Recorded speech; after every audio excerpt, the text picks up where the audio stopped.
اللہ تعالیٰ نے فرمایا سورہ رعد میں ان اللہ لا یغیر ما بقوم حتی یغیروا ما بانفسہم، کسی قوم کی حالت اللہ نہیں بدلتا جب تک کہ وہ اپنے اندر اپنے نفس کی حالت کو نہیں بدلیں گے۔ پہلے اندر اپنے آپ کو بدلو، پہلے حلال پر اکتفا کرو، حرام سے اجتناب کرو، گھروں میں شرعی پردہ نافذ کرو، شرعی پردہ، یہ رواجی پردہ نہیں، شرعی پردہ۔ پوچھئے علماء سے کس کس سے پردہ ہے، کس کس کے سامنے عورت آ سکتی ہے بغیر حجاب کے، کون ہے محرم، پوچھئے۔ اور چیزیں بھی پوچھتے یہ بھی پوچھئے نا ان سے، پھر اس پر عمل کیجئے۔ اگر آپ اپنے گھر کے اندر پردہ نافذ نہیں کرتے اور شکوہ کرتے جی بڑی اریانی دنیا میں پھیل رہی ہے، تو آپ کو شکوہ کرنے کا حق نہیں۔ اریانی ہے، بے حجابی ہے، بے پردگی ہے، فحاشی ہے، پھیل رہی ہے، کیوں؟ ہم نے خود اپنے گھروں سے پردہ نکال دیا۔ جس کے بعد دو پیسے آ گئے، سب سے پہلا کام یہ کیا کہ برقع اتار دیا۔ معلوم ہوا کہ یہ تو غربت کی علامت تھی، یہ تو گویا کہ دقیانوسیت کی علامت تھی۔ تو ہمیں یہ سوچنا چاہیے، ہماری معاشرت، اب کسی نے قانون تو ہمارے اوپر نافذ نہیں کیا ہے کہ عورتیں پردہ نہ کریں، اللہ کا شکر ہے آج تک پاکستان میں تو ایسا نہیں ہوا ہے۔ مسلمان ملک ترکی بھی ہے، وہاں عورت اپنا سر بھی نہیں ڈھانپ سکتی۔ آپ کو اپنے اخبار میں آپ نے پڑھا ہوگا، ایک ممبر آف پارلیمنٹ ان کی آ گئی تھی کہ جس نے صرف سر ڈھانپا ہوا تھا، سکارف رکھا ہوا تھا سر پر، اس جرم کی پاداش میں اس کی وہ اسمبلی کی ممبرشپ بھی گئی اور ترکی کی سٹیزن شپ بھی گئی۔ ہمارے ہاتھ میں نہیں۔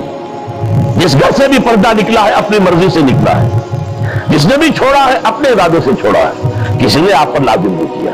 تو پہلا کام دیکھیے اصلاح معاشرہ کا، پہلے اپنے آپ کو بدلو، اپنے آپ کو ٹھیک کرو، اپنے کردار کو، اور دونوں اعتبارات سے اپنی معاش اور معاشرت، معاش آپ کی جو بھی کمائی ہے جس پر آپ کا گزارا ہے اس میں کوئی حرام کی آمیزش نہ ہو، معاشرت جو رہن سہن ہے، باقی ظاہر بات ہے چور کا ہاتھ تو آپ نہیں کاٹ سکتے، وہ تو جب تک قانون نہ بنے اور وہ نظام نہ بدلے۔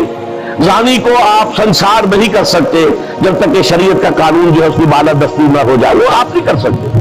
سود آپ ختم نہیں کر سکتے جب تک کہ وہ نظام حکومت ختم نہ کرے، ورنہ تو ہر ایک جو ہے پورے ہمارے نظام کا جو ہے تانا بانا سود پر ہے۔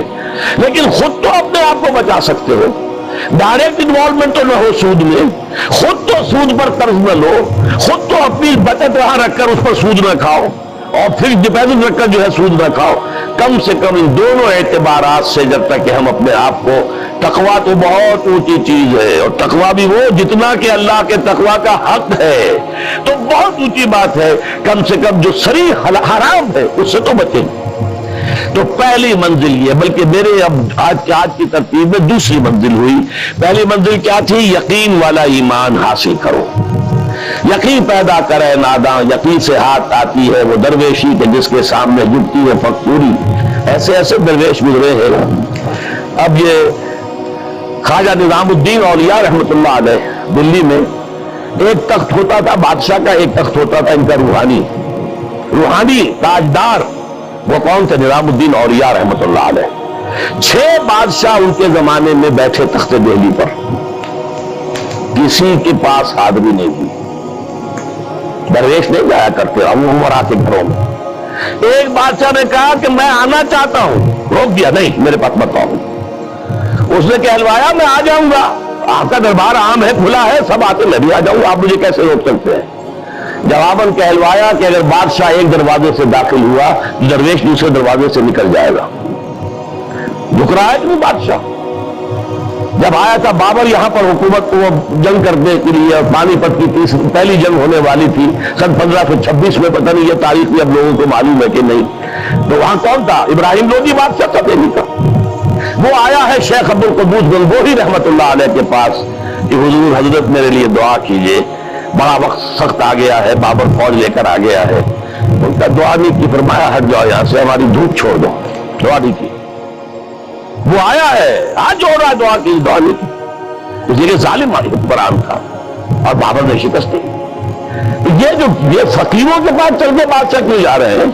اس لیے کہ وہ یقین ہے دل کے اندر، یقین پیدا کرے ناداں، یقین سے ہاتھ آتی ہے وہ درویشی کے جس کے سامنے جھکتی ہے فغفوری۔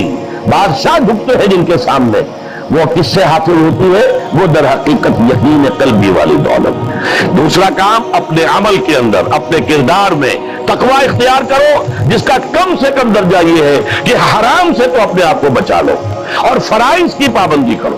نماز فرض ہے، روزہ فرض ہے، اگر آپ کے پاس مال اتنا ہے کہ زکوٰۃ آپ پر عائد ہوتی ہے، زکوٰۃ دینا فرض ہے، اگر استطاعت ہے تو حج کرنا فرض ہے، جو بھی ہے فرائض وہ ادا کرو، فرائض و واجبات ادا کرو، حرام سے اپنے آپ کو روکو۔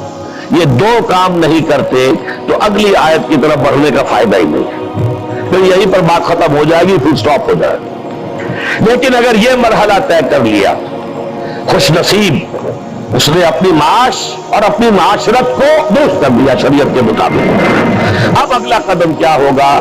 وَاعْتَصِمُوا بِحَبْلِ اللَّهِ جَمِيعًا وَلَا تَفَرَّقُوا۔ اب کیونکہ تمہیں فرد سے آگے بڑھ کر ایک امت بننا ہے، دنیا میں انقلاب برپا کرنے کے لیے، اللہ کے دین کا بول بالا کرنے کے لیے، اللہ کے دین کو غالب کرنے کے لیے تمہیں تو فوج بننا ہے، خدائی فوجدار بننا ہے، لہذا تمہیں جڑنا ہوگا نا۔ تمہیں جوڑنے والی شے کون سی ہوگی؟ میں نے کہا تھا نا فصیل کی مضبوطی کا دار و مدار دو چیزوں پر ہے، اینٹیں پکی ہو، افراد جو ہے ان میں تقوی آ گیا، فرما برداری آ گئی، اینٹ پکی ہو گئی دینی اعتبار سے۔ اب ان کو جوڑنے والی شے کیا ہے؟ فرمایا اور سب مل جل کر اللہ کی رسی کو مضبوطی سے تھام لو اور تفرقوں میں مبتلا نہ ہو۔ وَاعْتَصِمُوا بِحَبْلِ اللَّهِ، حبل اللہ اللہ کی رسی، مل جل کر جمیعاً، وَاعْتَصِمُوا بِحَبْلِ اللَّهِ جَمِيعًا وَلَا تَفَرَّقُوا، تفرقے میں مبتلا نہ ہو۔ تفرقہ ہوگا تمہاری قوت ختم ہو جائے گی۔ Divided you fall, United you stand. اگر تمہیں مضبوط ہو اور مجتمع ہو، بنیاد مرصوص ہو، تو تمہیں کوئی شکست نہیں دے سکتا۔